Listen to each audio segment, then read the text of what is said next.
Hello, I'm Matt Gillard, and welcome to another edition of Capitol Corner, your weekly news and views on what's happening around early childhood issues, brought to you right here from your state capital in Lansing. Well, there's been a flurry of activity in the legislature this week as the legislature gets ready to head out on their annual 2-week spring break. We saw budget bills start to move from subcommittees in both the House and the Senate this week, and by the end of the week, most, if not all, of the subcommittee bills will be reported out of the subcommittees, but no action yet in full House or the full appropriations committees in either chamber. Action really started this week on Tuesday with the House School Aid Subcommittee and Department of Education Subcommittee reporting out their budget bills. Those bills generally followed, on the early childhood front, generally followed the governor's recommendations and continued flat funding for most early childhood programs. If you do remember, the governor did propose an increase for the Office of Great Start of $1.9 million in their operations line. The House budget cut that back down to a $1 million increase. But overall, the budgets were pretty similar to what the governor had proposed around early childhood issues. On the Senate side, though, things were quite different. The Senate budget did move out on Wednesday from subcommittee, and there were a number of changes made along the budget in a number of different areas, as there were in the House as well, not on the early childhood front. But from an early childhood standpoint, the Senate did recommend block granting some of the early childhood funds, namely the competitive GSRP program with the Great Parents Great Start program and the Great Start Collaborative money. The Senate proposal block grants those into one single fund, which is then distributed to the ISDs in the same amounts as what they were used or what they got last year. The Senate also did offer some changes to the Department of Ed budget as far as the line for the Office of Great Start in moving some of those things around. The Senate also really changed dramatically the governor's funding proposal around K-12 education. And the governor had proposed significant increase in the MIPSERS payments, the retirement fund payments, to help local school districts and the costs associated for them having to pay for the retirement costs for their former employers. The Senate instead chose to give the money directly to the districts in an increase in the foundation allowance and then 2x to that, meaning the districts at the lower end of the funding scale will get twice as much money as those at the higher end. Both the Senate and the House also cut out or dramatically changed a lot of the student performance funding that the governor had proposed, where he would be tying some of the school funding directly to how districts are doing on student performance on standardized tests. Both in the Senate and the House versions seem to take issue with that and not support that in the manner that the governor had proposed.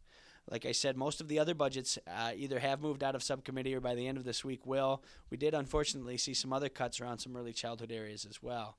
One of the big highlights from the governor's budget proposal was an expansion of the Healthy Kids Dental program, a program aimed at providing dental services and dental access to many young children who don't have access to dental care otherwise. The governor had proposed a significant increase in that program. That increase was knocked down in both the House and the Senate versions. It's important to remember that this is just the first step of the budget process. These bills will now all be referred to the full appropriations committees in both the House and the Senate. We expect action in the full appropriations committees to occur the week that the legislature gets back, so meaning 2 weeks from now. And like I said before, this process is moving quite quickly. The legislature has self-imposed a June 1st deadline to have the budget completed and turned back or handed back to the governor for his signature. So they're going to be expediting this process and moving along quickly. So I expect to see action in the full appropriations committees of both the House and the Senate, certainly that week that the legislature gets back, and then we'll be quickly on to action on the floor. Ultimately, all of these bills will end up in what's called conference committees, where the differences between the House and the Senate versions will get worked out. The House certainly seems on track to move all of their bills on the floor in what we call omnibus bills again, where they'll lump all the education bills together into one big bill, and then all of the general fund budgets will be lumped together into one big bill as well. So the final result will probably be just 2 budget bills, meaning 2 conference committees that will hash out all of the differences between the House and the Senate on these final versions. So there's still much work to be done on the budget, but the process is certainly underway. Also this week, the legislature moved on some other issues that have been kind of stalled or slowly moving through the process in an effort to get these issues finalized before they go on spring break. Literally, as we speak, both the House and the Senate are in session voting on a final package of bills related to cyber schools and perhaps increasing the number of cyber schools able to operate here in Michigan. This is a very controversial issue within the public school community.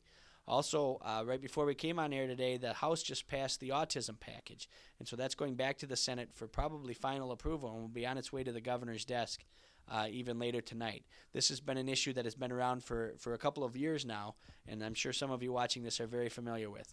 Lieutenant Governor Calley has certainly taken a personal interest and been a true champion of this legislation, and it seems like it's finally headed to the governor's desk. This package of bills would mandate and require insurance companies to provide coverage for certain autism-related practices and coverage. It also provides tax credits for private insurance companies in order to offset some of their costs for doing so. This is not the full-scale approach that many of the advocates had hoped for, where we could truly have a mental health parity bill where all mental health disorders could be covered by insurance practices in Michigan. A number of other states have moved that way, and certainly the advocates, a lot of the early childhood advocates that are focused on mental health issues would really like to see us move in that direction. This is seen as, I guess, a first step in that direction, but unfortunately it's not the full manner that people would like to see it go with a true mental health parity law.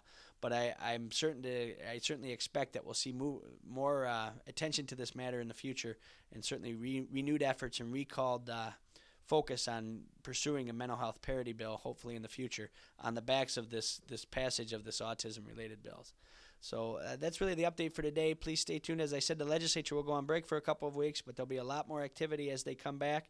So please tune in soon again for another edition of Capitol Corner.